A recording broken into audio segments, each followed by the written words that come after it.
gran honor, que es el de presentar a este gran amigo, Juan Manuel Marcos, que representa un poco a la juventud paraguaya que ha tenido que obligatoriamente abandonar el país.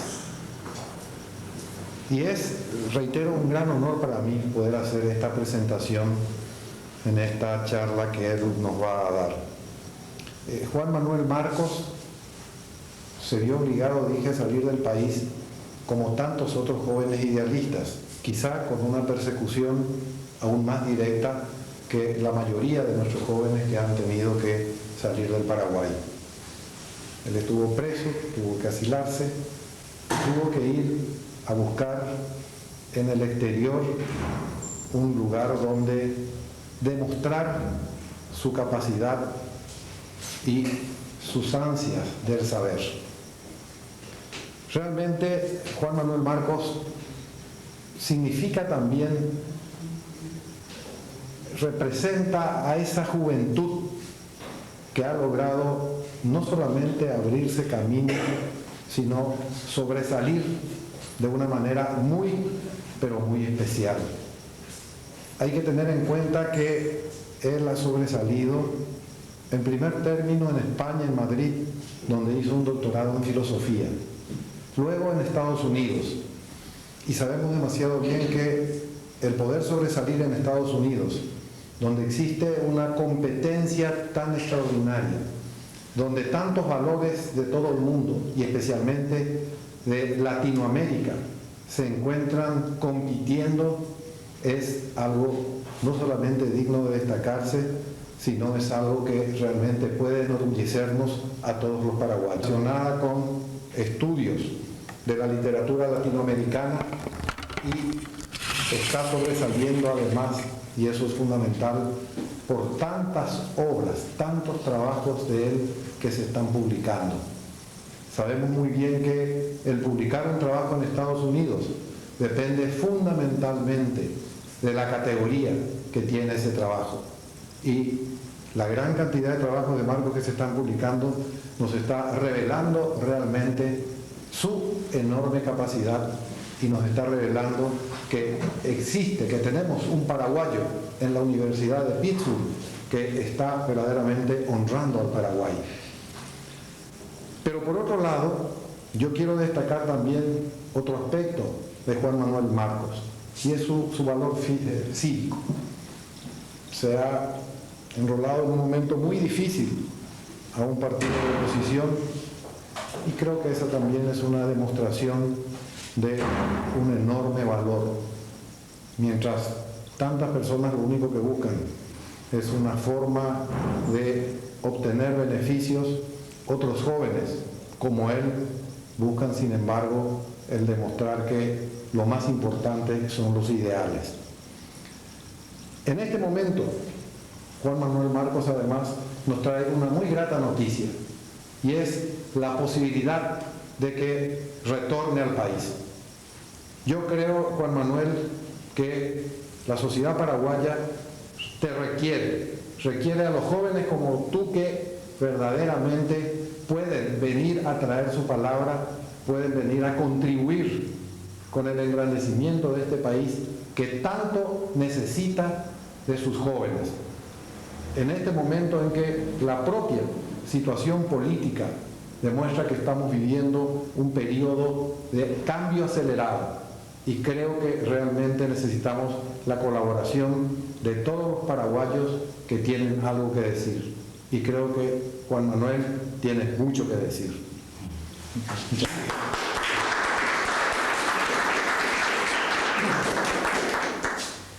Bueno, yo agradezco mucho las palabras del profesor González, especialmente porque provienen de uno de los más eminentes intelectuales paraguayos, ¿no? Tanto en su dimensión intelectual como moral. Y él precisamente ha sido, vale la pena recordar, una de las causas de ese enrolamiento de que había hablado, producido ya hace unos años, que a mí me parece que la militancia en un partido político democrático no es más que una práctica creativa de la amistad y el compañerismo, ¿no?, en favor de ciertos valores cívicos que mencionó. Bueno, estoy un poco preocupado porque voy a hablar de literatura y sé que esta audiencia no es necesariamente literaria en el sentido profesional del término, de manera que voy a tratar de ser lo menos aburrido posible y lo menos técnico posible.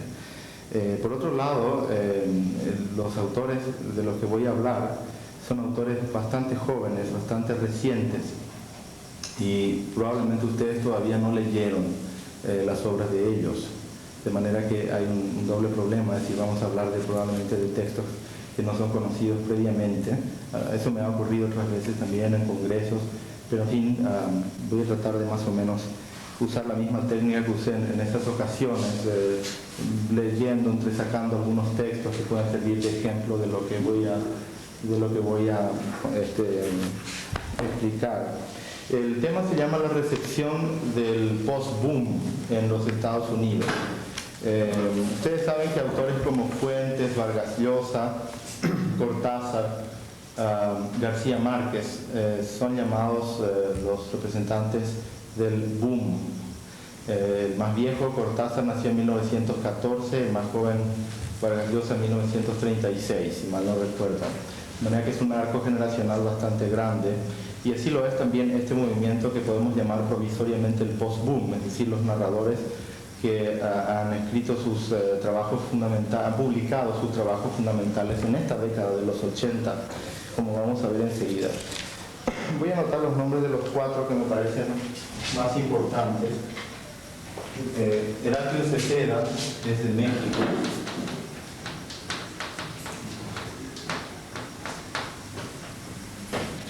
Nacido en 1937. Luisa Valenzuela,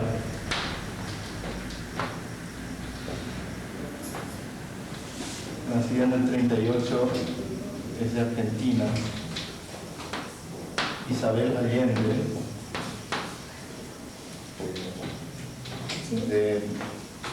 nacida en el 42, es de Chile. Nació en Lima, su padre era diplomático, pero ella es chilena. Y Mempo Giardinelli.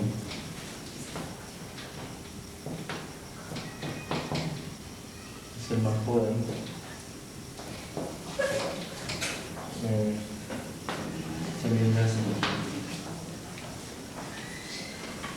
Hay también algunos otros autores que vamos a mencionar ocasionalmente, ¿no? Por otra parte, me voy a ver obligado, el doctor Radice tuvo la amabilidad de invitarme a esto, igual que el compañero Esteban Caballero, y fue una invitación completamente, bueno, muy honrosa pero inesperada, de manera que la efusión de los amigos, de la familia y una fuerte gripe impidieron que aprovechara el tiempo como había planeado, de manera que voy a tener que usar el último libro mío que salió en Madrid para las referencias textuales, pero tengo más o menos anotado esto. Hay una entrevista de Julio Cortázar hecha su visita a Barnard College, que depende de la Universidad de Columbia en Nueva York, hace unos años, hecha por el profesor Saúl Sosnowski de la Universidad de Maryland, en que él dice, él hace prácticamente una lección de humildad, ¿no?, respecto a la narrativa latinoamericana. Y esa cita me gusta mucho recordarla, porque decía Cortázar que no debemos pensar que los narradores latinoamericanos ya son grandes estrellas y que la novela latinoamericana ha llegado a su más plena madurez. Es cierto que la novela latinoamericana es la novela internacional más importante del mundo en este momento. Por ejemplo, Saúl Bellow publica una novela en Estados Unidos y naturalmente vende más que García Márquez, por ejemplo, El amor en los tiempos de cólera, ¿no? Sin embargo, si preguntamos qué novela internacional, o sea, traducida, se vendió más en Lagos o en Sydney o en Tokio en ese mismo tiempo, encontraremos que sin duda la de García Márquez se vendió más en traducción que ningún autor norteamericano, ¿no? La recepción en Estados Unidos de la novela latinoamericana ha sido relativamente lenta comparado con otros países de Europa Occidental, por ejemplo. La traducción de la primera novela de Isabel, que se llama La Casa de los Espíritus, publicada en 1982, originalmente en Barcelona por Plaza y Janés, vendió 10.000 copias, ejemplares, en Estados Unidos, en una edición de tapa dura de Alfred Knopf, que es una de las dos editoriales literarias más importantes. En ese figuró una semana en la lista de bestsellers del New York Times Review of Books, cosa que no está mal, ¿no? Perdón, dije 10.000, son 30.000 ejemplares. En ese mismo periodo, en Alemania Occidental, se vendieron en la versión alemana 300.000 ejemplares. De manera que eso revela, si pensamos que Alemania es un país mucho menos poblado que Estados Unidos, ¿verdad?, la receptividad, por ejemplo, de la novela latinoamericana en Alemania es mayor que en Estados Unidos. Ahora, también es importante decir que en esos meses, alrededor de esos meses, ella fue la única novelista extranjera que figuró en la lista. O sea que también comparativamente nos da una idea de la importancia de la novela latinoamericana, aún en un medio muy difícil, muy competitivo, muy cerrado, muy acostumbrado a la estructura de los bestsellers, a comprar siempre del mismo autor conocido. Ahora hay una moda horrenda del horror, ¿no? O sea, ¿cómo que se llama este autor que escribió Cuyo y bueno, no recuerdo, por suerte no recuerdo el nombre, pero es un millonario realmente y publica un libro cada mes, etc. Y figura 2 o 3 veces en esta. De manera que esa no es literatura artística, sino puramente comercial. Por otro lado, en las tesis doctorales, las tesis de maestría que se publican, en fin, que se escriben en Estados Unidos, se refieren muy abrumadoramente a autores latinoamericanos. Para dar otro dato que se relaciona con un compatriota nuestro, la traducción al inglés de Yo el Supremo fue lanzada ahora en abril en Estados Unidos por la misma editorial de que estoy hablando, Alfred Knopf, y también es una edición bastante lujosa. En el principal suplemento literario norteamericano, que es el de New York Times, apareció en la primera página una larga reseña escrita por Carlos Fuentes, que es muy activo, es el más activo, digamos, latinoamericanista dentro de Estados Unidos, tiene la ventaja de dominar el inglés de forma bilingüe, fue criado en Washington, de manera que está mucho en la televisión, en fin. De manera que él escribió la reseña, en realidad es un artículo muy largo sobre Yo el Supremo, I the Supreme en inglés. Y luego en páginas interiores seguía el artículo como 3 o 4 páginas, e incluía también una entrevista con Augusto y una foto de él, seguramente algunos de ustedes vieron eso. Y se mencionaba de paso que estaba bien que saliera en inglés 12 años después de su publicación. De manera que eso revela un poco que cuesta entrar en Estados Unidos realmente. Y de alguna manera hay que reconocer que García Márquez, Cortázar, Fuentes y Vargas Llosa, entre otros, contribuyeron mucho a ganar ese mercado, por decirlo así. Es una forma también de permear un poco, de sensibilizar un poco al público, al lector inteligente norteamericano, a los profesores universitarios, a los estudiantes, a los críticos, a los periodistas, acerca de la realidad latinoamericana, especialmente porque la novela nuestra no es una novela para entretener, sino es una novela que siempre implica una profunda reflexión de nuestras contradicciones históricas, de nuestras tragedias sociales, de nuestras esperanzas también, ¿no? A veces en un lenguaje más barroco, a veces en un lenguaje más directo, pero siempre vinculado de alguna forma con nuestra sociedad. Bueno, sin embargo, como decía Cortázar en esa entrevista de Barnard, no hemos llegado a nuestra madurez. O sea, no porque 100 años de soledad vendió en tapa blanda 1 millón de ejemplares de 100 años de soledad, podemos pensar que ya hemos llegado, que en fin, la novela latinoamericana ha llegado a su hora más gloriosa. No es necesaria humildad, es necesario seguir trabajando pacientemente, es necesaria una buena crítica y por supuesto son necesarios buenos e inteligentes lectores. En ese sentido, pues la novela latinoamericana ha seguido andando, ¿verdad? Y hay autores más jóvenes como estos que están buscando otros caminos y otros planteamientos, cosa que me parece sana. Por otro lado, algunos coetáneos, digamos, de los autores del boom, como Roa, como Rulfo, que acaba de fallecer, como el gran novelista peruano José María Arguedas, que se suicidó hace un tiempo, han sido en cierta forma precursores de algunas actitudes propias de estos autores, como vamos a ver enseguida. De manera que la revista que yo dirijo allí en Oklahoma, por ejemplo, Discurso Literario, trata de dar un espacio a estos nuevos narradores. El año pasado organizamos una conferencia internacional sobre Roa Bastos, a la que asistieron unos 24 ponentes de unos 6 países, y eso contribuyó un poco, un año antes de la publicación en inglés de Yo el Supremo, a llamar la atención sobre este autor que es bastante desconocido, inclusive en los medios universitarios en Estados Unidos, ¿no? Hay numerosas tesis doctorales y maestrías, de maestría sobre Augusto, pero no tiene el lugar que merece, y hay algunos autores muy secundarios, autores puertorriqueños, por ejemplo, o cubanos, que tienen más trabajos escritos sobre su obra que Roa. El motivo es que prácticamente no hay hispanistas paraguayos en Estados Unidos, ¿no? Hay una profesora en Nebraska, hay una en New Hampshire, una en Tennessee, 3 o 4 personas, de manera que, mientras que hay muchísimos puertorriqueños y cubanos que escriben sobre sus compatriotas y crean un espacio no solamente para las grandes figuras como Carpentier o Luis Rafael Sánchez, digamos, sino que figuras secundarias, ¿verdad? A veces escriben sobre el poeta de su pueblo, por ejemplo, ¿verdad? Su pequeña aldea o algo así, ¿no?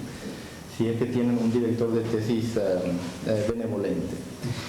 Bueno, de manera que la lucha es un poco ardua. También tratamos de incluir muchas obras de autores paraguayos. Hemos publicado trabajos de o sobre Roa, Elvio Romero, Pesolani, Villagra Marsal, Ana Iris Chávez de Ferreiro, Casaxia, etc., ¿no? En la revista. El primer trabajo publicado en los Estados Unidos de Isabel Allende fue publicado en Discurso también. Estos, de paso, son todos buenos amigos míos, y algunos de ellos han estado en Oklahoma, invitados por nuestra universidad. Este año tuvimos un segundo coloquio sobre Julio Cortázar, y tuvimos mucho más gente, y también de más países, de unos 12 países, unos 90 ponentes, y estamos preparando el próximo sobre Juan Rulfo, el gran narrador mexicano que acaba de fallecer. De manera que, en cierta forma, el esfuerzo de crear un espacio para estos narradores nuevos, y también de estudiar desde una perspectiva más crítica autores ya estudiados previamente, pero que de alguna forma tienen alguna relación, algún papel de precursores con estos autores, es un esfuerzo que estamos tratando de llevar adelante. Voy a hablar un poco más específicamente de ellos, para no hablar mucho. En todo caso, si quieren hacer preguntas, podemos dialogar un poco sobre algún punto que les interese más. Heraclio, lo que la mayoría de estos autores tienen en común, a diferencia de los del boom, es una cierta vida, un cierto origen periférico, un cierto perfil periférico, por decirlo así. Y también el exilio, ¿no? Este exilio tan duro del que habló el profesor González. Por ejemplo, Heraclio Cepeda, por supuesto, no estuvo exiliado, puesto que en México todavía no echan a sus compatriotas, pero él no es del distrito, como dicen en México, es del más sureño estado de México, que se llama Chiapas. Es de Tuxtla Gutiérrez, la capital del estado de Chiapas, que está en la frontera con Guatemala, y es el único estado que usa el voceo, como nosotros, ¿no? El vos en vez del tú, como usan los centroamericanos, ¿no? También es el único estado, si mi memoria histórica, que es muy mala, mucho peor que la del doctor Seifersel, no me falla, es el único estado que pidió su incorporación a la Unión Mexicana. De manera que hay una cierta tradición autonómica allí en Chiapas. Por otro lado, es un pueblo de un gran componente indígena. Ilaco, como se le dice, que si ustedes vieron fotos de Pancho Villa, ya saben cómo es Laco, es exactamente igual. Inclusive salió como actor de carácter en 2 películas haciendo el papel de Pancho Villa. Bastante grande y con un enorme bigote. Bueno, él va a los pueblos indígenas de Chiapas y habla con los indios, ¿verdad? Que le hablan naturalmente en su lengua, lengua que él conoce muy bien, y de esa forma empieza a tener una base para recrear artísticamente esos cuentos. Laco personalmente es un gran contador oral de historias. Es sumamente entretenido contando historias. Algunas son humorísticas, otras son dramáticas y ciertamente es un placer escucharlo. Ese fluir, esa habilidad para recrear el discurso coloquial está presente en su colección de cuentos, es una especie de antología de selección de sus mejores cuentos que se llama Andando el Tiempo. Andando el Tiempo fue publicada en una edición de lujo por la editorial Martín Casillas de México en 1982. Andando el Tiempo es una colección de 10 cuentos y algunos son nuevos y algunos son cuentos de libros anteriores. Él ganó el Premio Nacional de Cuentos, el Premio Nacional de Literatura en México, y Andando el Tiempo ganó el importante premio Javier Villaurrutia en México. Cepeda es sin duda, junto con Carlos Fuentes, en este momento uno de los dos narradores mexicanos más importantes vivos, ya que Rulfo murió, ¿verdad? Y Paz, por ejemplo, es poeta, no es artista. Luisa Valenzuela vive en Nueva York. Ella es la hija de la conocida escritora argentina María Mercedes Levinson. Es una escritora que empezó tempranamente participando en el taller de escritores de la Universidad de Iowa, donde estuvieron anteriormente otros conocidos autores como José Donoso de Chile, etc. Es un taller que tiene un cierto papel de apoyo, digamos, a escritores jóvenes norteamericanos fundamentalmente, pero a veces también extranjeros, como pasó con Luisa. Hay un libro publicado el mismo año del libro de Laco que se llama Cambio de Armas, publicado en 1982 también por una editorial norteamericana que se llama Ediciones del Norte, en New Hampshire, uno de los pequeños estados de Nueva Inglaterra, que publica mayormente en español. Son libros bastante dignos, no son muy caros, pero muy bien presentados. Cambio de Armas es una colección de cuentos, de 5 cuentos, y el tema de la mujer está presente en estos cuentos, y también la brutal represión política que sufrió la Argentina durante la dictadura de Videla y sus sucesores. Es un libro de muy interesantes planteamientos técnicos desde el punto de vista narrativo y un libro muy testimonial desde el punto de vista político, Cambio de Armas. No me detengo mucho en cada uno porque vamos a volver hablando de 3 características específicas que comparten estos. Isabel Allende es hija de un primo del presidente, que entre paréntesis me parece que no era católico, pero sí era el padre de Isabel, de manera que el presidente fue su padrino de bautismo. Y ella se acuerda de eso, es muy amiga mía y es sumamente sencilla y accesible. Su padre se separó de su madre y su padre era diplomático, de manera que ella nació en Lima. Y se separó y se volvió a casar con otro diplomático, de manera que ella se crió en varios países y habla muy bien, por lo menos inglés y francés. No tuvo problemas realmente después del golpe militar. Ella trabajaba en una revista bastante conservadora para mujeres, que creo que se llama Telva o Telma, algo por el estilo, una revista chilena para mujeres, ¿no? Y no tenía mucha conciencia política, ella misma lo confiesa. Hay una entrevista con ella que sale en el próximo número de Discurso, que les aconsejo que lean si pueden. Voy a mandar al CERPA el número, y ella habla de estas cosas. Sin embargo, ella ayudó de una forma extraordinaria a través de comités de la iglesia, etcétera, a asilar a gente. Tenía una pequeña citroneta, andaba todo el día con su citroneta metiendo gente en embajadas, ¿no?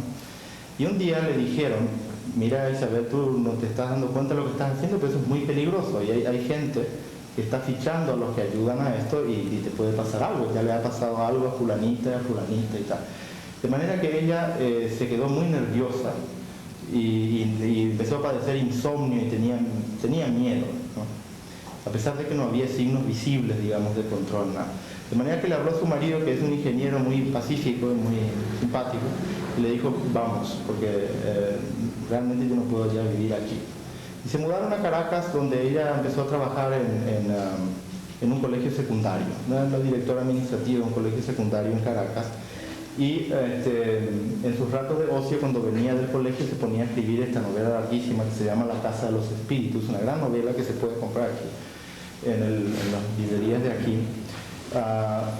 Y mandó a 2 o 3 editoriales que rechazaron, ¿no?, la novela, cosa que ha ocurrido muchas veces. Ustedes saben que, por ejemplo, André Gide, siendo lector de Gallimard de París, rechazó En busca del tiempo perdido de Proust, por ejemplo, ¿verdad? O Guillermo de Torre, de editorial MC, rechazó la primera novela de García Márquez, por eso se mudó después de Sudamericana, con dolor del alma de los dueños de MC probablemente. Finalmente mandó la novela, el manuscrito. Además le pedían que cortara, porque tenía 500 páginas. Entonces le pedían que cortara a 300, y ella no quería cortar, por supuesto, ¿no? De manera que finalmente mandó el manuscrito a una muy eficiente agente literaria de Barcelona, que se llama Carmen Balcells, y a los 6 meses estaba en las librerías por Plaza y Janés. Y esta novela es, desde 1967, año de publicación de 100 años de soledad, la novela más vendida, escrita originalmente en español desde esa fecha, ¿no? O sea, de los últimos 21 años, ¿no? Un extraordinario éxito y además de una muy alta calidad estética, ¿no? Después de esta novela se parece un poco a García Márquez al comienzo. Es una historia más o menos de una familia que se llama la familia Trueba, una familia acomodada de Chile. El padre, el fundador de la dinastía, es un hacendado, pero luego va recorriendo, empezando en el siglo XIX, va recorriendo la historia chilena, tomando como punto de vista las mujeres de la familia y no los hombres, como en el caso de la familia Buendía de García Márquez, ¿verdad? Muy interesante. Por ejemplo, la primera mujer se llama Clara, la segunda se llama Nidia. Creo que la primera es Nidia, después Clara, Blanca y Alba, que son todos sinónimos, digamos. Alba, la nieta del senador Trueba, que es un senador muy reaccionario, muy derechista, que odia a Allende y que está constantemente conspirando en contra de él. Finalmente tiene que también desaprobar al gobierno militar, entre otras cosas porque Alba es detenida y torturada y violada, ¿no? De manera que termina realmente esta novela de una forma muy realista. La segunda novela de Isabel, que se llama De amor y de sombra, publicada 2 años después y que ahora está siendo traducida por Margaret Sayers Pedens, que es la traductora de Carlos Fuentes de Washington University, que queda cerca de nosotros. Es completamente realista, es decir, sigue la línea de la última parte de La Casa de los Espíritus. Es una historia, como dice el título, de amor de un muchacho de clase media que es psicólogo pero debe trabajar de fotógrafo porque no hay trabajo en el Chile actual, ¿no?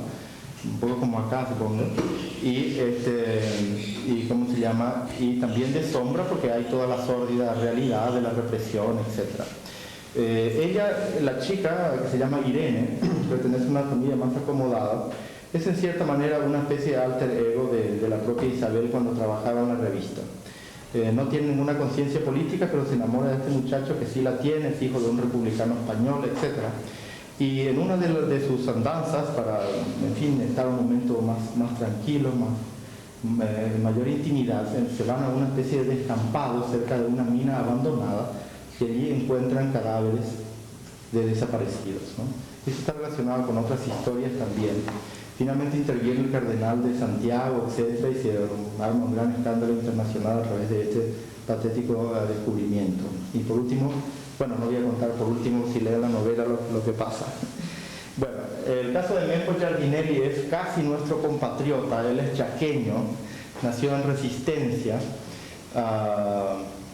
Como ven, estamos hablando de personas que han vivido, por lo menos en el exilio, mucho tiempo. Luis hasta ahora vive en Nueva York, pero ahora va y viene realmente. Pero no podía entrar antes. Isabel vive en Caracas y Giardinelli vivió desde el año 76 hasta el año pasado en México.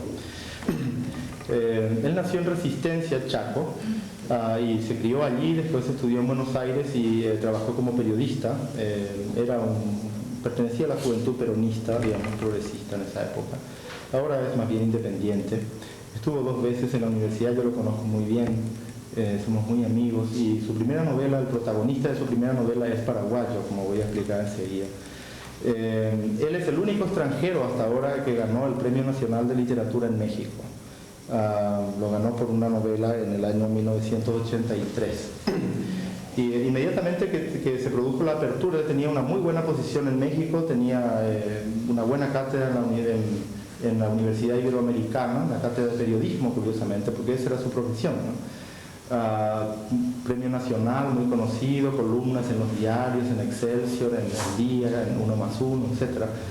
Su biblioteca, en fin, todo, su casa, su apartamento, y vendió todo, mal vendió lo que pudo y se volvió volvió con un trabajo, editor asociado a la revista Playboy de Argentina, pero sus amigas feministas le dijeron que eso era indigno, así que a los pocos meses renunció, según él, por presiones feministas. Y vive en Buenos Aires, viaja con frecuencia, asistió a nuestro coloquio de Cortázar también. A veces las universidades americanas lo invitan como profesor visitante un semestre o cosas así. Pero vive en Buenos Aires ahora. Ese gesto de volver, a pesar de que ya estaba bien establecido, creo que tiene un alto valor moral, ¿no? Por otro lado, cuando volvió, él me contaba, las pequeñas capillas literarias estaban muy acostumbradas, digamos, a sí mismas, ¿no? De manera que no le crearon ningún espacio, ¿no? Nadie le invitó a dar una charla como aquí me invitaron los del CERPA, por ejemplo, y le costó mucho entrar, era más conocido en México que en Argentina, ¿no? Y hasta que Editorial Bruguera empezó a republicar sus novelas que habían salido antes en España y México. Y ahora, en fin, tiene un espacio, pero no le fue fácil, según me contaban. Hay algunos autores que no conozco tan de cerca, conozco personalmente a algunos, pero como estos, y que creo que no son tan representativos, digamos, del movimiento. Uno de ellos es un uruguayo, quizá el más viejo de estos que voy a decir, Saúl Ibargoyen, que estuvo por acá hace poco, y escribió un libro que se llama La sangre interminable, publicado también en el 82 en México. Menciono a Saúl porque él vivía en México, era subdirector de la importante revista Plural de México, que tengo el honor de compartir el consejo editorial de ella con Juan Bosch, Ernesto Cardenal y otros intelectuales. Y Saúl estaba muy bien establecido, y también cuando se produjo la apertura él volvió inmediatamente sin tener todavía trabajo en Montevideo, ¿no? Antonio Skármeta es otro importante autor, más o menos contemporáneo de Isabel y compañero de ella, compatriota. Él vive en Berlín Occidental, enseña cine y televisión en la Universidad Libre de Berlín. Y sus novelas Soñé que la nieve ardía, que es sobre un muchacho de provincia que llega completamente tonto, que llega con la ilusión de hacerse un futbolista famoso en Santiago, y luego se produce el golpe militar y todo el desconcierto que eso le causa, ¿no? Pues se publicó en el 81 en el exilio, ¿no? en Madrid. Y luego La insurrección, que se publicó en la misma editorial que publicó Cambio de Armas de Luisa Valenzuela, es sobre la rebelión antisomocista en León, Nicaragua, ¿no? En un pueblo. Es una historia de amor paralela con la rebelión antisomocista. Y eso es interesante porque este chileno usa el lenguaje coloquial nicaragüense, ¿no? Inclusive el voceo que los chilenos no deberían dominar muy bien. O sea que es un esfuerzo lingüístico, sociolingüístico muy interesante. En el caso de Ibargoyen, La sangre interminable tiene un lenguaje híbrido que Saúl llama portuñol.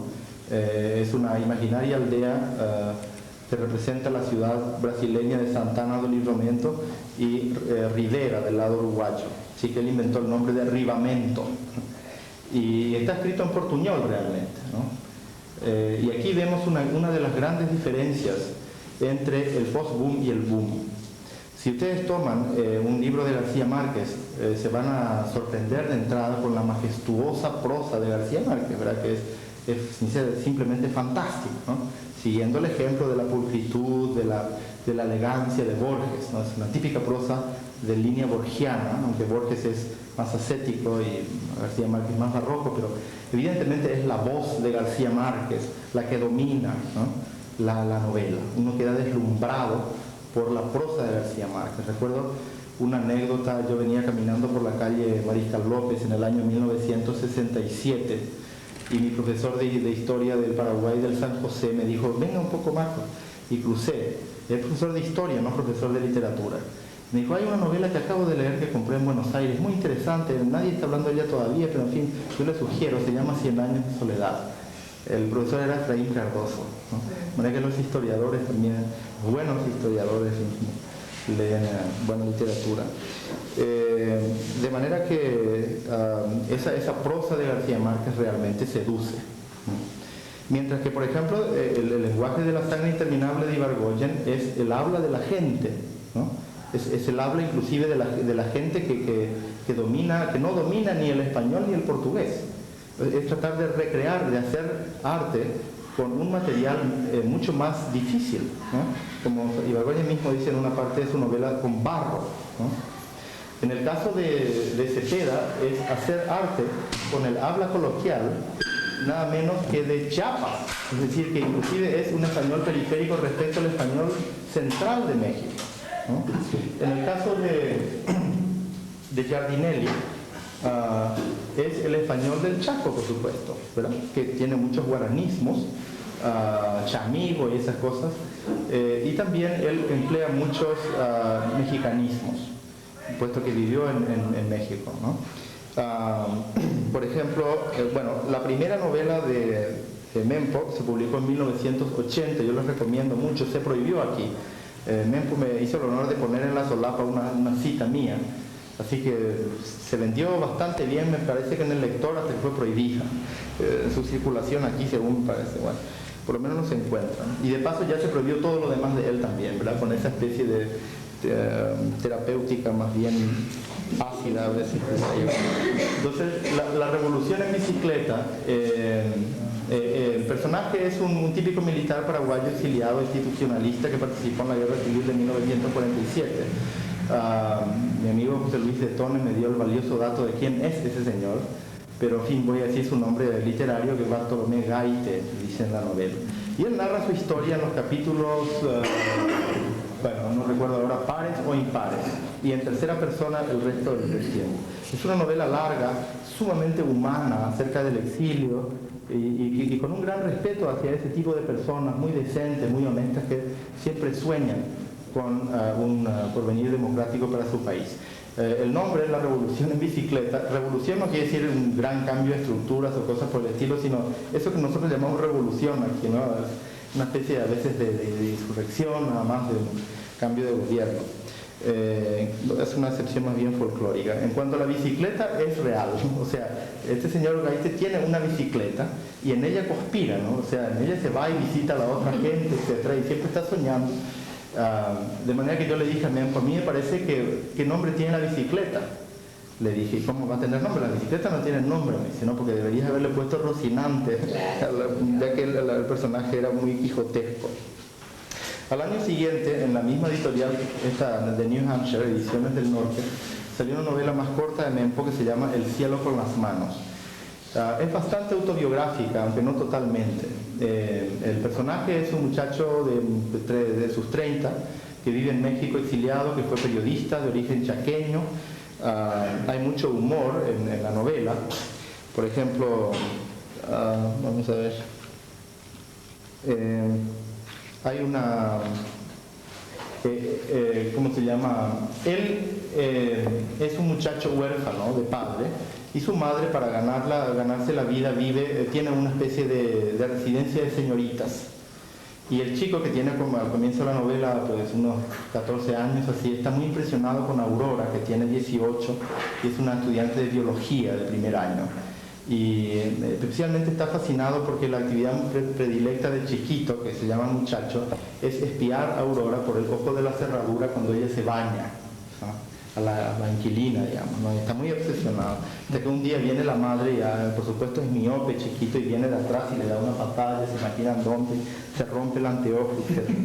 Pasa el tiempo, ella se casa con otro, por supuesto, que resulta un militante, y después es un desaparecido este muchacho, etc. Y ella llega finalmente a México. Se encuentran por casualidad en la calle, con ganas de ir a Madrid o a Estocolmo en la época del exilio, ¿no?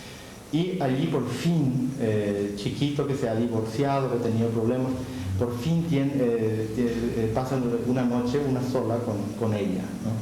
Y en ese momento solemne, así, sería muy romántico, digamos, fue el gran sueño de su vida, ¿verdad? El discurso narrativo de Giardinelli mezcla la narración, o sea, lo que está pasando en el cuarto, en la cama, digamos, con una parodia del lenguaje oficial, siguiendo un poco el ejemplo de Roland George Supremo. Tiene una fuerte influencia en lo del post-boom. De cierta manera, Roland es uno de los padres del post-boom, ¿no? Les voy a leer, por ejemplo, esto. Es más larga la cita, pero ya tienen una idea. Dice: la penetré y aparecía el general San Martín montado en un blanco corcel, en el preciso instante en que el murmullo de una multitud aclamaba un discurso de Perón en Plaza de Mayo, y el que entonces llegaba era Zapata, que en realidad era Marlon Brando. Esas son las cosas que se le ocurren al pobre chiquito cuando está allí con Aurora, ¿no? También hay muchos recuerdos muy simpáticos de chiquito, de su niñez y su adolescencia en Resistencia.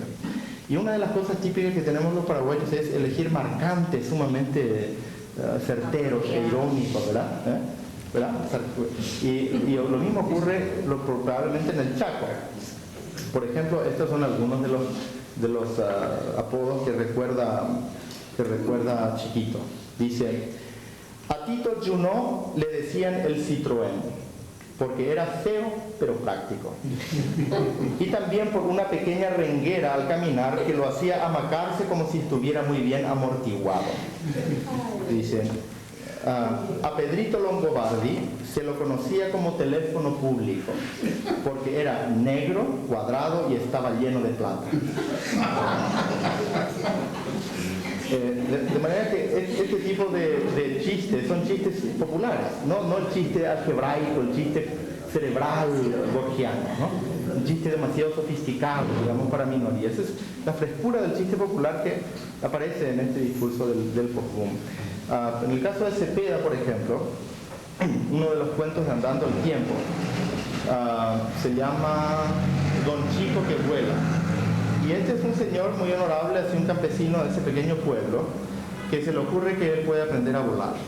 Y se fabrica unas alas de petate y carrizo y hace gimnasia sueca y se entrena, etc. Y finalmente, llegado el día, se sube al campanario de la iglesia, enfrente al bar que se llama El Porvenir, donde pasaba las tardes, y se tira de allí. Pero el problema es que toda la gente está enterada de que por fin Don Chico va a volar. De manera que toda la gente viene y le trae cosas, ¿verdad? Voy a explicar más eso después de leer esta parte. Por ejemplo, uno de los campesinos viene y dice esto: ¿va usted a volar, Don Chico? Seguro, respondió. ¿Y llegará lejos, Don Chico? Lejísimos. ¿Y de altura, Don Chico? Voy a leer más con acento mexicano más simpático. Altísimo. Al cielo llegará, Don Chico, al cielo mismo. La cara de aquel que preguntaba se iluminó. Por vida suya, Don Chico, llévele al cielo este queso a mi mamá, que se murió con el antojo. Entonces, todo el mundo al pobre Don Chico le da quesos, chorizos, jamón, ¿no? Y cada vez está más cargado, ¿no? Y por fin se tira y se cae y muere el pobre, ¿verdad? Y entonces la gente dice, bueno, es que estaba demasiado pesado. Si no fuese por los encarguitos, Don Chico vuela. De manera que este es un chiste que probablemente él escuchó por ahí, ¿no? Pero está incorporado con mucha habilidad dentro de la... Y además está dialogado, está presentado de manera dialogada. Por ejemplo, en García Márquez no hay prácticamente diálogo. Y él mismo lo reconoce, ¿no? Que tiene terror al diálogo, porque siempre tiene que usar su propia voz, ¿no? En la búsqueda de su madurez, la novela latinoamericana tenía que ser narcisista en ese momento para sentir segura de su técnica, ¿no? Pero después de la enseñanza de ellos, pues nosotros podemos volver a ser un poco más sensibles. Después del Cielo con las manos, Mempo publicó en el año 82, que fue un año importante para el post-boom. Muchos libros se publicaron ese año, los libros de Laco, de Luisa, Isabel. Una colección de cuentos que se llama Vidas Ejemplares. Algunos transcurren en México, otros en Buenos Aires, algunos en Resistencia, en Madrid. Uno transcurre, creo que cerca de Formosa, efectivamente, y se llama Dos Cazadores, y sus personajes son dos paraguayos, que están citados por su nombre, Guillermo Brackenridge y Neneco Argüello, menciona. Y parece que Brackenridge tiene una estancia, y también una avioneta. Dice, estos dos eran dos amigos cuya actividad más importante era dice el narrador, beber mucho whisky, andar con mujeres, a conspirar contra Stroessner y cazar patos en avioneta. Entonces andaba cazar patos en avioneta y con una ametralladora. Entonces subían con la avioneta y Brackenridge manejaba, y entonces Neneco sacaba la cabeza con la ametralladora y mataba a los patos, ¿no? Pero un buen día Neneco hubo un problema y se cayó en una laguna, Neneco, y después el avión también se cayó, y él quedó desesperado y fue a buscarle y no aparecía, y estaba terriblemente deprimido, estaba seguro de que murió, ¿no? Y estaba ya al borde de la depresión nerviosa, ¿no? Hasta que a la tarde, cuando ya el pobre Neneco estaba completamente borracho de la depresión y de la angustia, ¿no? Y llegó un muchacho de la estancia vecina y le dice don Samaniego, dice mi patrón, dice que vaya a tomar unos whisky con él, que ahí está con don Brackenridge. Dice, por lo visto él había nadado y le estaba haciendo el chiste. Entonces el otro va con una pistola y le dispara todo alrededor, así el otro se desmaya y de esa forma se desahoga, ¿no? Es un cuento sobre la amistad, porque tiene un ritmo muy trepidante, ¿no? Y un uso muy interesante del lenguaje coloquial y humorístico.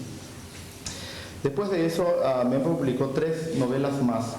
2 transcurren en Resistencia, y la última, que creo que es su obra más madura, que yo les recomiendo si pueden leer, se llama Que solo se quedan los muertos, publicada el año pasado. El verso es de Becker, el título es un verso de Becker, Gustavo Adolfo Becker, y es un poco un análisis, un autoanálisis de esta generación argentina que sufrió tanto bajo esta dictadura reciente, ¿no? Transcurre curiosamente en Zacatecas, es decir, en un área periférica, no en Argentina y ni siquiera en el Distrito Federal, sino en Zacatecas, una ciudad periférica en México, una hermosa catedral colonial. Y tiene una estructura de novela policial que a veces tienen algunas obras de Mempo, y es sobre el narcotráfico en Zacatecas, ¿no? Y se pinta la corrupción de la policía mexicana y también la búsqueda de un periodista desocupado argentino, de una compañera que había sido su novia en Argentina, y hay muchos elementos de ensayo. Prácticamente si uno saca 2, 3 páginas a veces, puede ser un ensayo, claro, hermosamente escrito, ¿no? Acerca del drama de esa generación, especial, en fin, de la generación que sufrió, en fin, la dictadura y la guerra de las Malvinas, etc., ¿no? Tengo algunas otras cosas, pero quizás más bien podríamos dialogar un poco ahora, porque yo no sé qué punto les interesa más y no quiero alargarme demasiado. O sea que si quieren hacer alguna pregunta sobre alguna autora en especial o alguna cosa que mencioné, me parece que sería más práctico ahora.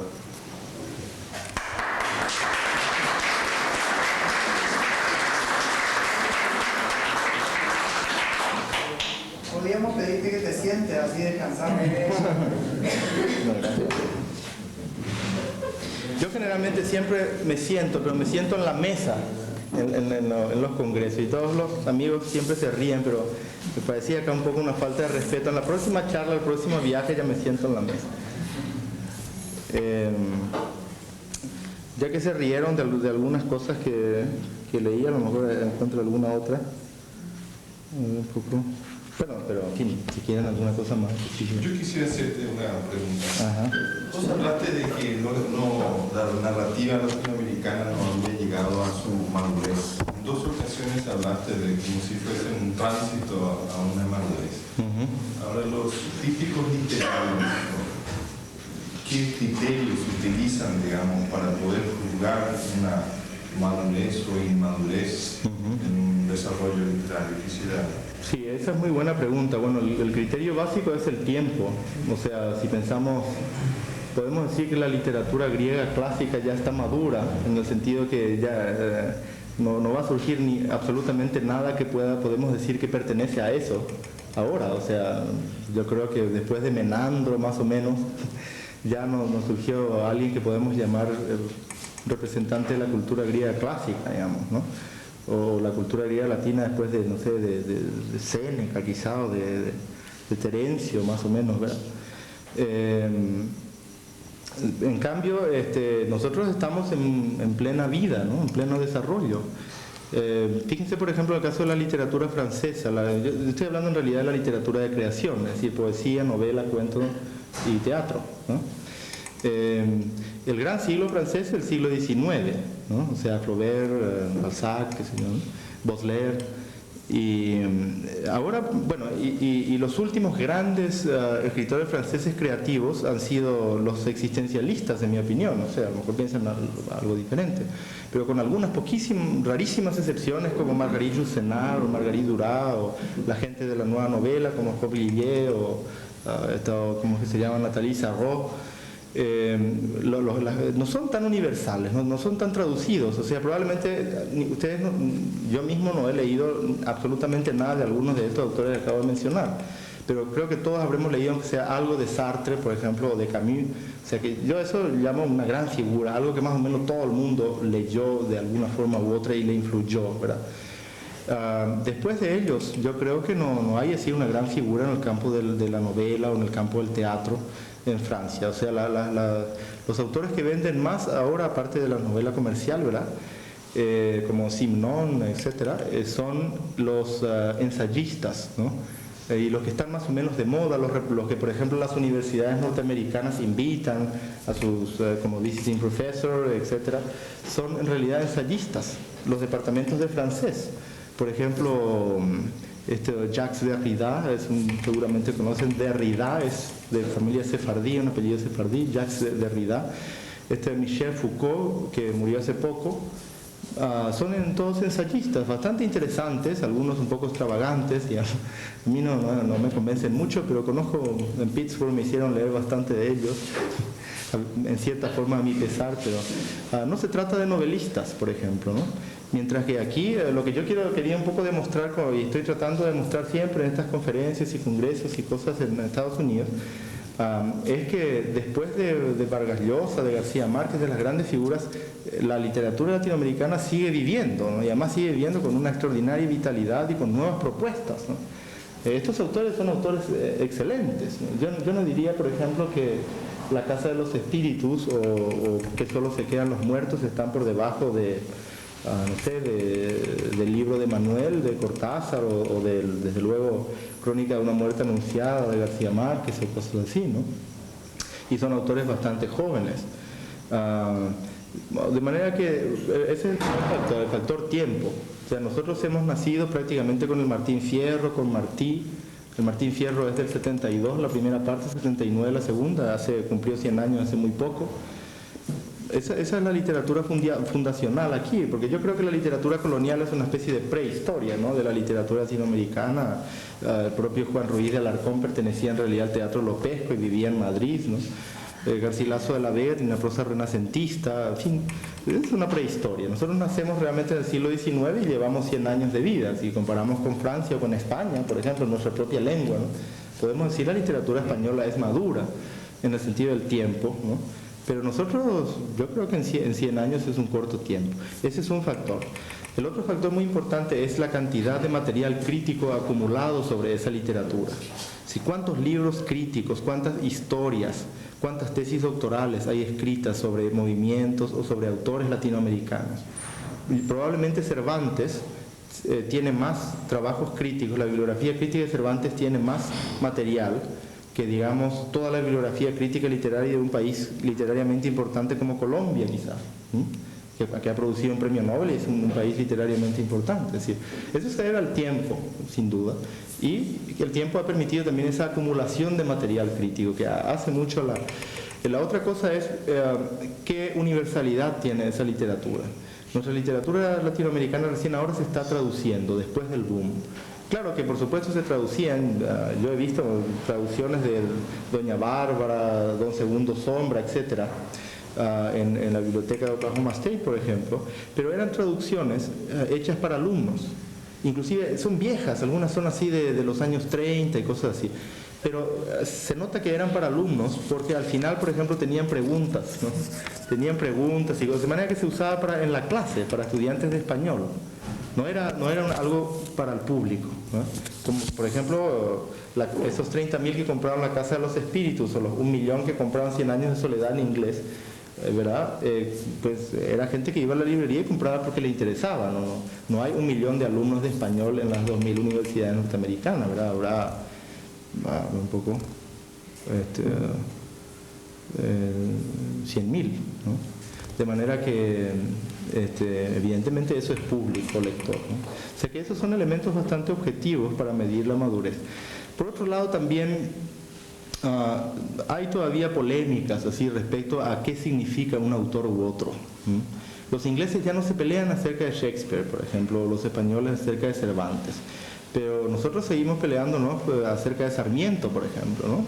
Hay algunos que piensan que es un pionero del pensamiento liberal y otros piensan que es un demagogo pro-yanqui que preconizó el exterminio no solamente del pueblo paraguayo, sino del propio pueblo argentino, ¿verdad? Que se solidarizó con Paraguay, con Felipe Varela y otros caudillos del interior, ¿no? O sea que no está muy estable las imágenes y sin embargo Sarmiento es una gran figura literariamente, tiene una potencia extraordinaria, ¿verdad? Siempre seguirá estando en la historia de la literatura. Lo que pasa es que todavía no está definida, digamos, su posición, ¿no? Esos son típicos elementos para juzgar la madurez de una literatura. En el caso pero en todo caso yo no dije eso, sino cité a Cortázar. Y Cortázar creo que quería decir que, en realidad lo que quería decir es que todos los escritores latinoamericanos e intelectuales tenemos que ser más humildes, ¿no? Era una especie de recomendación de humildad, que teníamos que tener un poco de paciencia, tratar de ser más autocríticos y de no caer, porque él era un hombre muy sensible, muy honesto, ¿no? Y muy tranquilo, digamos, ¿no? Mientras que por ejemplo Vargas Llosa ahora se cree una estrella de cine, esa es la verdad, ¿no? Está en todas partes, tiene una vanidad espantosa, tiene una codicia por el dinero. Bueno, quizás está mal que diga esto ahora, parece un chisme, ¿no? Pero esa es la verdad. O sea, hay cierto, no voy a decir nombre, pero hay un gran afán por el estrellato, digamos, en algunos autores latinoamericanos. Y eso revela una cierta inmadurez, una cierta falta de, no sé, de elegancia espiritual, digamos, que parece que Cortázar quería en cierta manera prevenir un poco, ¿no? Juan Manuel, te quería hacer una pregunta. Algunos le dan importancia superlativa a la brillantez del estilo del escritor. Exacto. Otros le dan mayor valor al compromiso que él asume con la realidad de su pueblo y a su lucha, utilizando su talento por las reivindicaciones justas de un pueblo oprimido. ¿En cuál de las corrientes deberíamos alinear? En la segunda yo estaría bien equivocado. Muy bien. Esta pregunta muy oportuna de José María me recuerda a sus brillantes intervenciones en la Academia Literaria del San José, ¿verdad? Es cierto. Yo creo que estos autores del boom originalmente tenían una posición política, bueno, independiente porque mayormente no pertenecía a ningún partido político, pero ideológicamente de izquierda.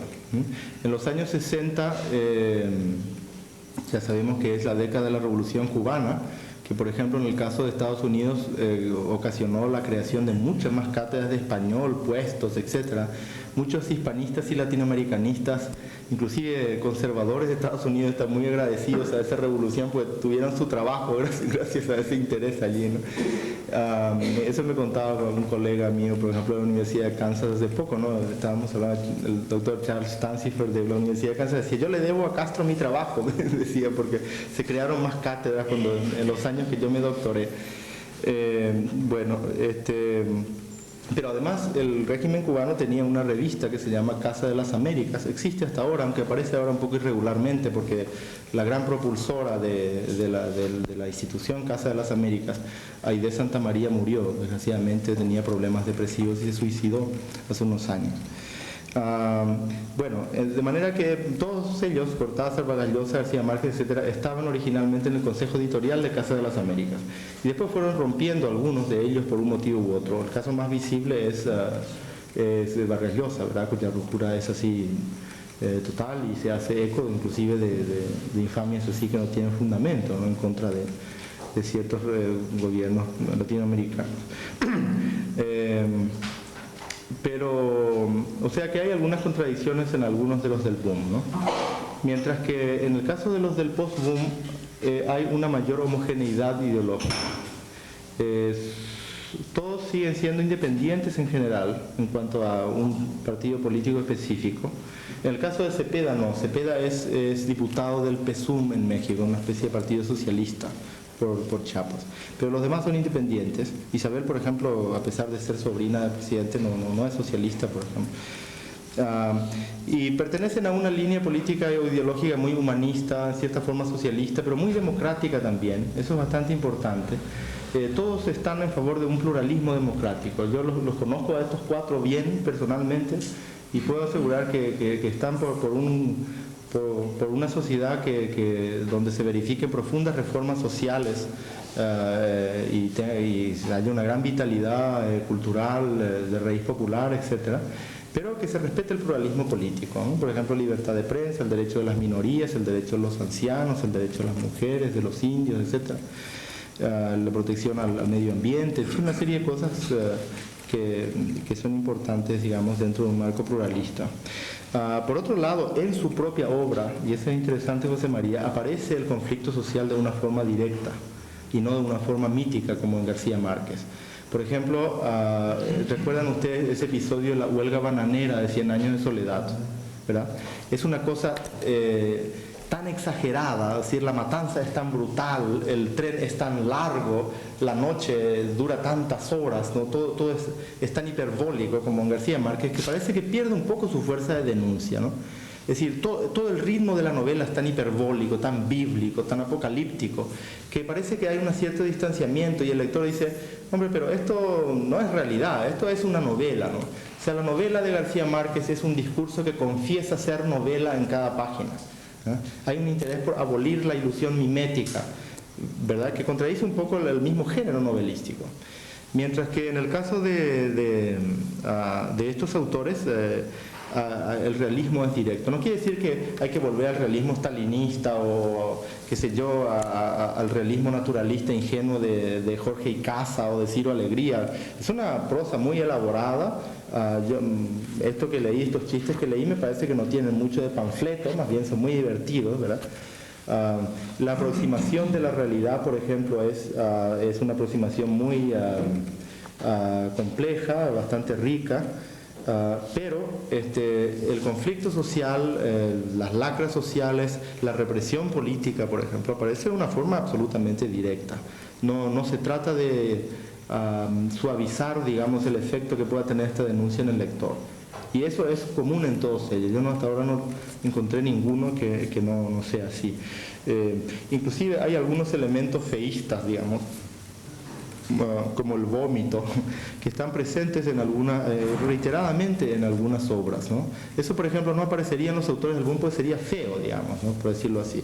Por ejemplo, la novela Fiesta en Teusaquillo de Elena Araujo, que no mencioné acá, pero es una autora colombiana que vive en Suiza, también en el exilio, es una sátira a una fiesta social, y aparece, por ejemplo, un repugnante coronel o algo así, gordo, feo, borracho, que lo único que se aprecia toda la noche es haber eliminado a Camilo Torres, algo por el estilo.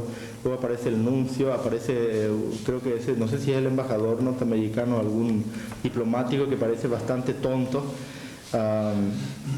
Pero los más repugnantes son unos señores, así parece, de la burguesía bogotana, que publican el diario El Observador. A mí me da la impresión de que es una sátira por El Espectador, ¿verdad?, de Bogotá.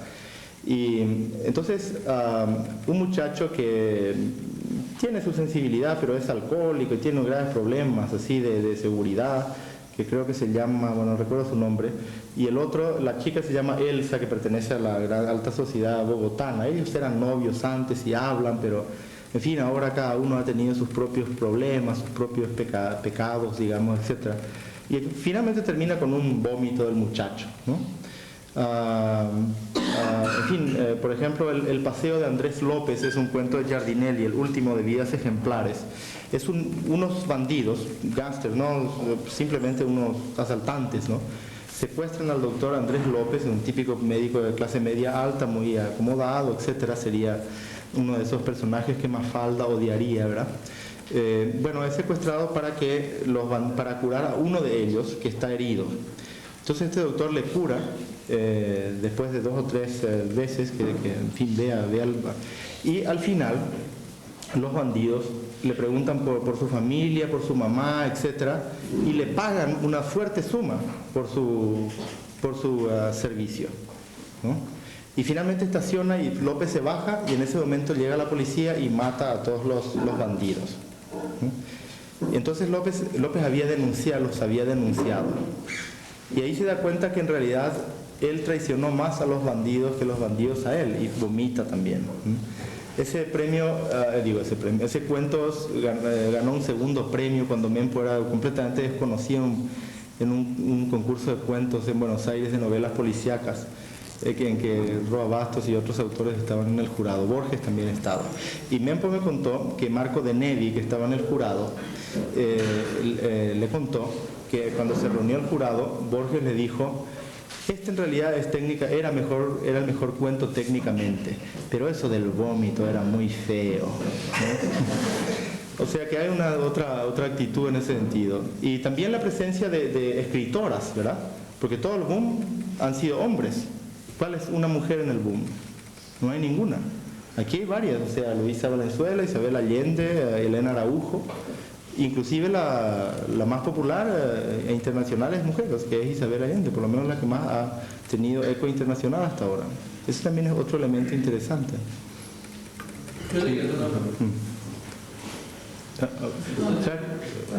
Me parece que Alfredo ya le había levantado junto con José María. ¿Cuál es el motivo por el cual un novelista como Gabriel Cassaxia, por ejemplo, haya tenido tan poco eco en Estados Unidos? Si fuera de los estudios de Paco, tengo entendido que no hay ninguna traducción de él al inglés, por ejemplo. No. O sea, ¿cuál es el motivo de ese vacío, si se puede llamar así? Es una buena pregunta. Bueno, la mejor respuesta es contar cómo Paco Feito pudo escribir el único libro que hay escrito sobre Cassaxia.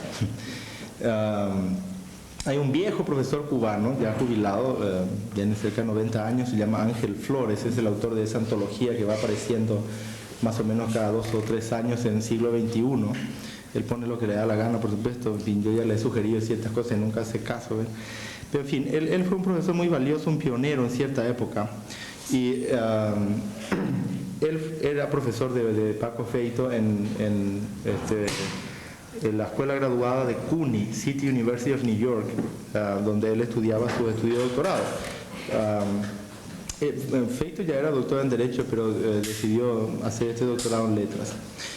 Finalmente su directora de tesis fue una eminente profesora argentina, que yo la aprecio mucho, que se llama Ángela de la Piane. Pero Flores fue el que le convenció a Paco para escribir sobre Cassaxia. Y fue así. Flores conocía personalmente a Cassaxia. O sea, Flores de vez en cuando visitaba Buenos Aires, México, etc. Y en Buenos Aires conoció personalmente a Cassaxia. Y entonces él le dijo: mira, hay un autor paraguayo. Paco me contó que quería escribir la tesis sobre literatura colonial. Y había pensado en Ruy Díaz de Guzmán eventualmente. Eso ya se acercó un poco al Paraguay.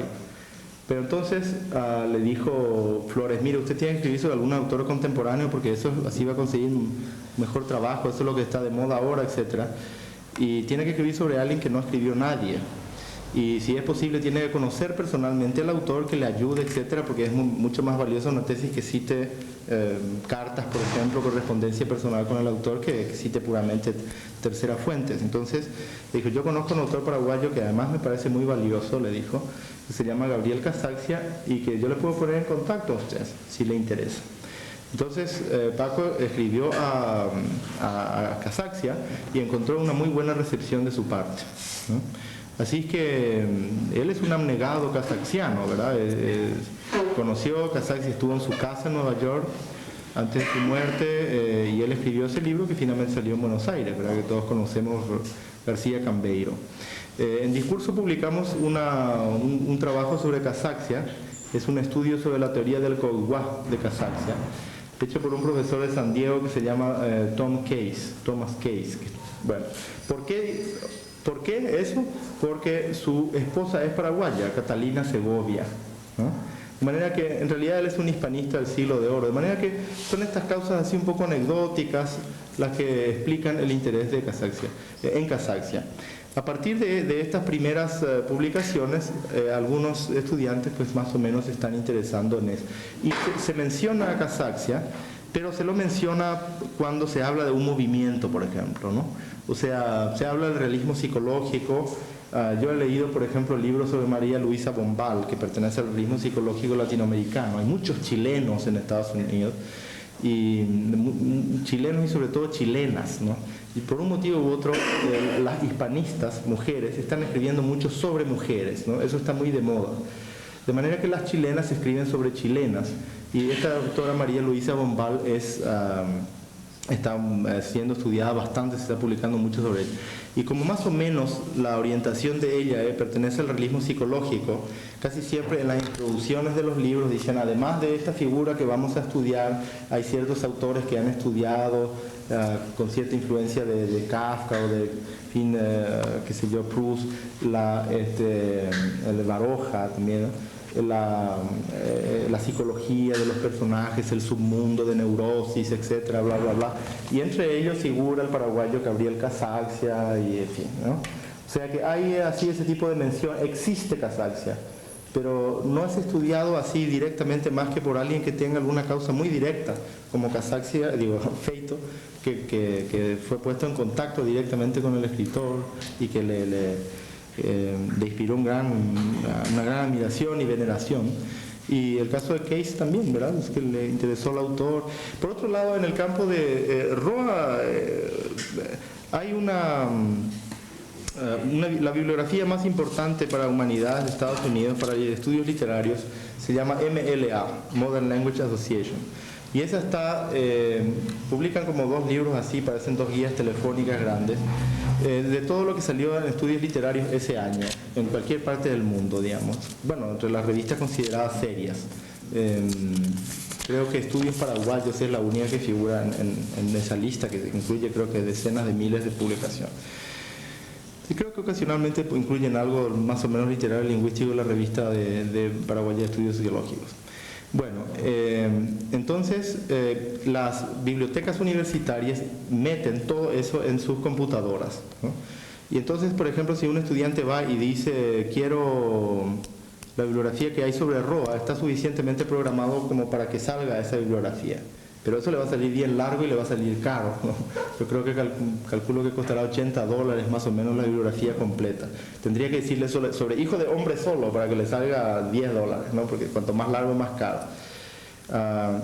Bueno, en ese sentido, estos trabajos, digamos, sobre Casaxia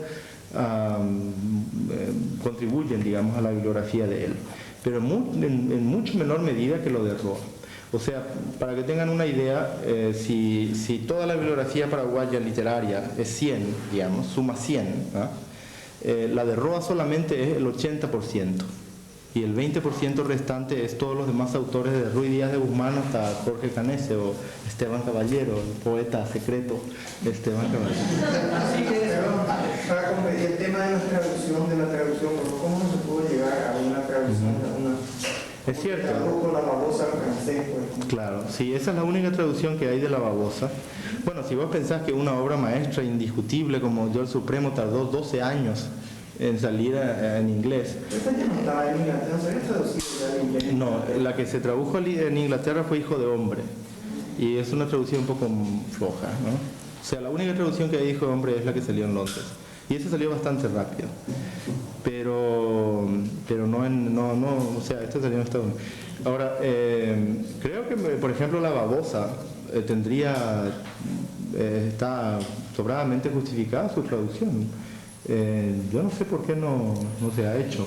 El problema es que para un traductor es más fácil traducir del otro idioma a su idioma, ¿verdad? O sea, por ejemplo, a mí es más fácil traducir al español del inglés, como es lógico, ¿verdad?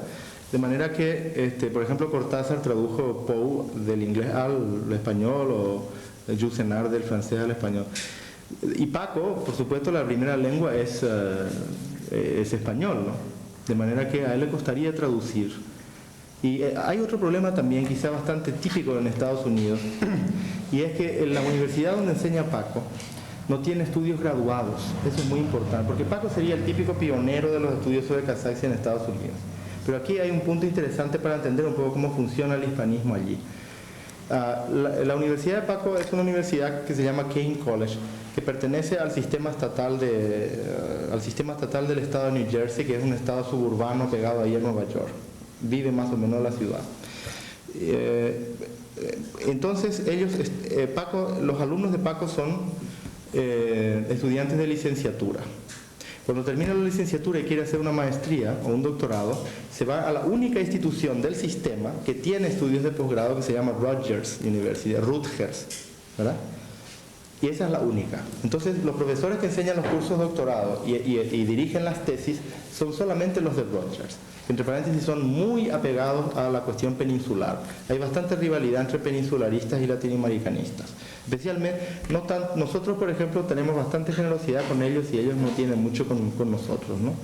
Quizá porque la literatura latinoamericana tiene más popularidad en este momento, está medio así receloso, ¿no? Que con Calderón, pues tú debes escribir sobre Calderón, ¿no? Eso es más o menos lo que dicen los peninsularistas. De manera que Paco no tiene estudiantes graduados. Y eso es importante porque, por ejemplo, a lo largo de una larga carrera como la de él, que lleva más de 20 años allí, tiene discípulos, ¿no? Y estos discípulos, cuando escriben sus tesis, él le puede decir: ¿por qué no haces tu tesis sobre Kazakhstan? ¿Por qué no traducís esto a un muchacho americano, por ejemplo? ¿Por qué no traducís aunque sea este cuento? Yo tengo a mi amigo Juan Manuel Marcos en Discurso, traducí este cuento este cuento de Kazakhstan que él se va a publicar, ¿no? Cosas así. Él no puede hacer eso porque sus estudiantes son solamente de licenciatura. Y ese quizás es un factor institucional importante a tener en cuenta. Si él tuviese el curso de doctorado, habría más kazakhsianos, segurísimo, en Estados Unidos. Por lo menos uno por año, habría 20 más. Pero él no tiene la oportunidad de tener esos discípulos. Entonces, Gustavo, ahora quería hacer la pregunta. Yo te voy a hacer mi mala pregunta y te voy a explicar por qué.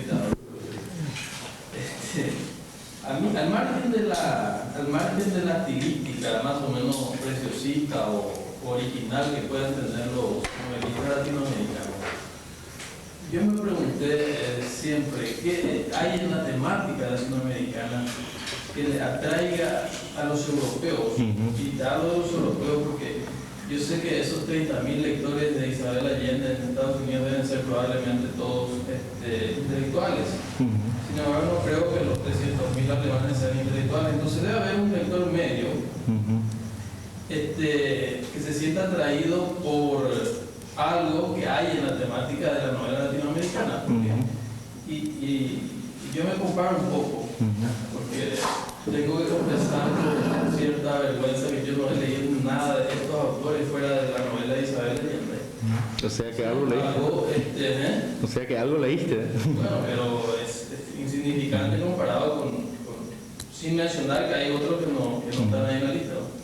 Sin embargo, estoy leyendo todo lo que sale de Kundera, todo lo que viene de Jules Renard, estoy detrás de la novela de Humberto Eco, que todavía no se tradujo. Claro, porque es lo que encontrás en la librería realmente.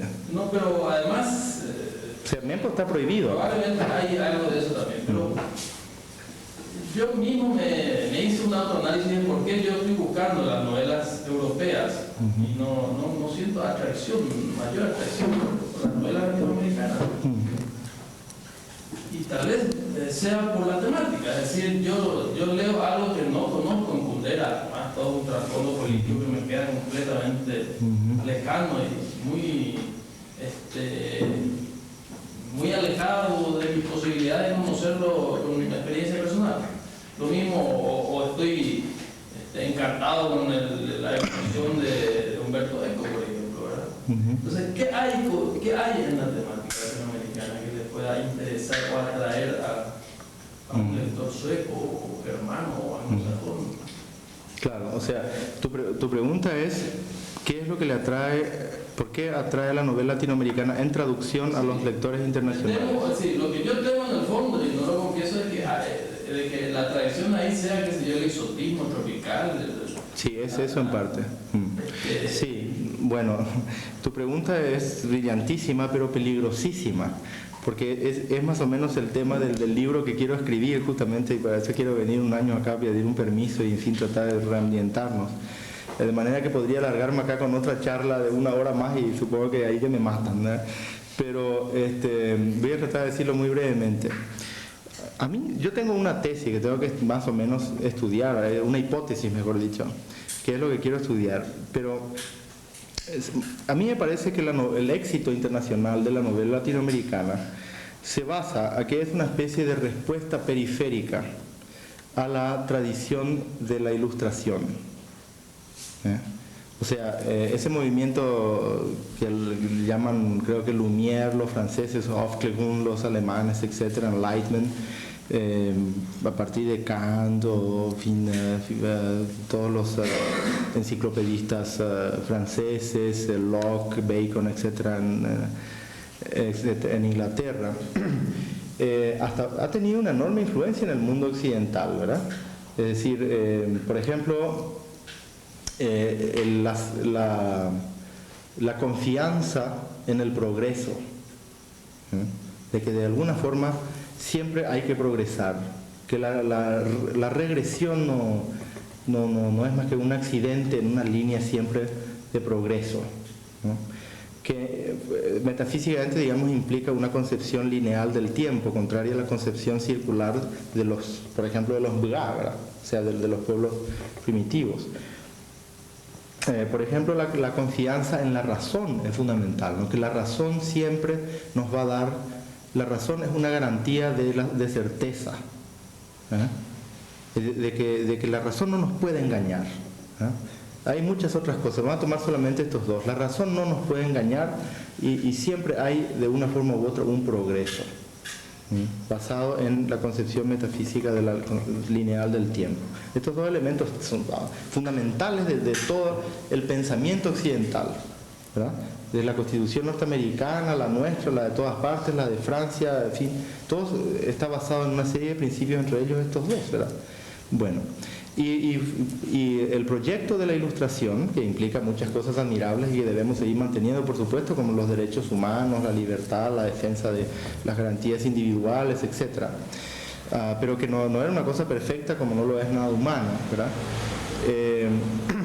Fue exitoso, digamos, en el mundo occidental central, es decir, en Europa occidental y en Estados Unidos. Ahora, nosotros también somos occidente, pero somos una forma peculiar y un poco subdesarrollada, digamos, o periférica de ser occidente, puesto que el proyecto de la ilustración acá no progresó, no tuvo éxito, ¿verdad? Es decir, nosotros nos dividimos, nos balcanizamos en vez de mantener una unidad federal como por ejemplo hizo Estados Unidos, para hablar del caso americano. El proyecto, digamos, industrial, de desarrollo industrial, pues, que en cierta manera el de Francisco López tenía posibilidades, pues fue cortado, ¿verdad? En fin, tenemos terribles dictaduras, hemos tenido casi siempre, ¿verdad? Con algunos paréntesis, por ejemplo, como el que en nuestro país permitió a un presidente civil ganar nuestra única guerra. En fin, de manera que los elementos así de la ilustración y de la tradición de la ilustración no tuvieron éxito en Latinoamérica, pero de alguna forma entraron igual, ¿verdad? Pero entraron de una manera muy ridícula, ¿no? Muy grotesca, ¿no? O sea, los dictadores se hacen llamar presidentes. Hay parlamentos, hay un poco de todo, ¿verdad? Pero todo es una cosa medio farsesca, ¿no? Que pinta Carpentier, por ejemplo, en el primer magistrado. Eso en cuanto a la política. Pero incluso muchas otras actitudes. Decimos una cosa y pensamos realmente otra, ¿no? Nuestra religión también es una religión más vieja, digamos, que la protestante, que es la central para estos países, ¿no? Tenemos una veneración un poco más mítica, digamos, que estudió muy bien Mariátegui, por ejemplo, ¿verdad? De elementos religiosos, ¿no? Somos más utopistas, más confiados. Nuestra concepción de la amistad, por ejemplo, en cierta forma más ingenua y primitiva, ¿verdad? Que la frialdad y el individualismo del occidente central, ¿no? De manera que a mí me parece que lo que están haciendo muy agudamente autores como García Márquez en fin, todo, Carpentier, el propio Borges, ¿no? Es devolver a la región central de Occidente, de una forma irónica, el reflejo, pero en un espejo cóncavo, en el espejo del Callejón del Gato de Valle Inclán, ¿verdad? El reflejo grotesco de las contradicciones del proyecto de la Ilustración. Y a veces subconscientemente el lector central, ¿verdad? Norteamericano, alemán, etc., lee eso, y si es muy inteligente y sobre todo si es un lector honesto, se dirá: caramba, nosotros acá tenemos derechos humanos, por ejemplo, en nuestro país, y más o menos nos va bien, uno no va preso por decir lo que opina. Pero en Chile, si está leyendo Isabel, por ejemplo, la gente se va preso solo por denunciar que se encontraron unos cadáveres de unos desaparecidos en una mina, ¿verdad? Esa sería la reacción, digamos, de un lector honesto. Si no es tan honesto, no es tan alerta, entonces tendrá una cuestión catártica, decir: qué horror, pero qué cosas espantosas pasan por ahí, menos mal que acá eso no pasa, se queda un poco tranquilo, y tiene también, ejerce una función terapéutica quizá la novela, y queda muy, muy tranquilo también. A mí tengo siempre una sospecha que en Alemania pasa un poco de eso, pero en fin, no quiero hablar más de nuestro... Claro, en fin, esa es mi teoría, pero hay mucho que hablar sobre eso. Una última pregunta, o creo que ya me parece. Muchas gracias por la tremenda paciencia de 2 horas.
recién llegue que empieza a opinar sobre el corredor y la fiesta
Según lo que no querés tomar un café mañana a la tarde con eso.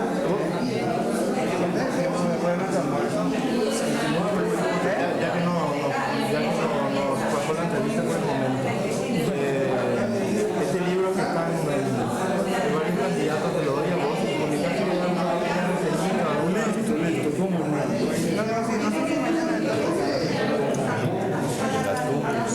Para la repetición de los reyes.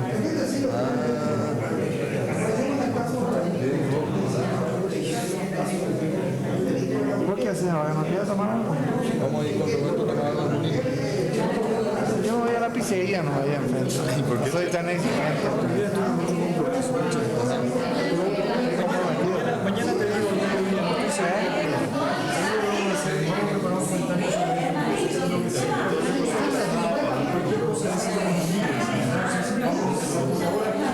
Era por inaugurar nuestra página. Tengo un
Espera.